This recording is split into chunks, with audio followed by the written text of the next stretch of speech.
c'est une liberté magnifique parce que pouvoir jouer quand on veut dans un endroit, c'est sympa parce que pour moi la scène c'est vraiment le dernier espace de vraie liberté. Pendant 1h30, 2 heures, on peut vraiment dire ce qu'on pense sur scène et puis il y a un échange avec les gens et il y a une évolution.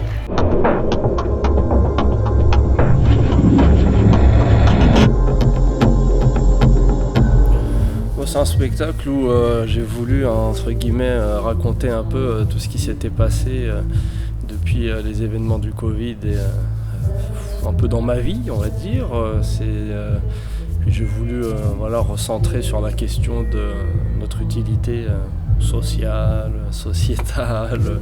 C'est cool d'exister, c'est cool de profiter et puis d'essayer de rendre ce qu'on nous a donné, quoi. Donc c'est un peu ça le leitmotiv du troisième show, on va dire.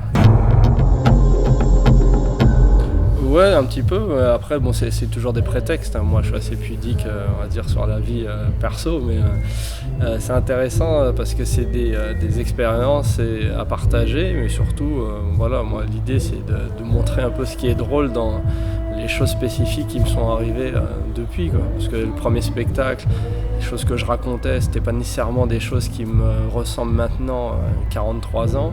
Dans le deuxième non plus. Donc voilà, après c'est une évolution globale, quoi. Non, après j'ai de l'aide, je fais pas tout ça tout seul, mais non, le plus important c'est d'avoir une bonne équipe, mais l'idée d'avoir un théâtre, c'était juste une idée d'être indépendant, pour pouvoir jouer quand on veut. Nous, on a une grande tradition du stand-up, mais bon, c'est déguisé. Là, on dit stand-up parce que c'est plus à la mode, mais ça a toujours existé. Ça fait des siècles qu'on le fait en France, qu'on le pratique. C'est sous d'autres formes.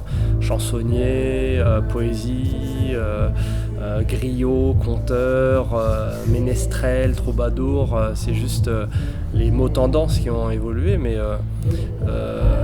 il y en aura de plus en plus, je pense, et surtout, l'idée, c'était de pouvoir donner la parole à tous ceux qui s'intéressent à cette forme d'expression.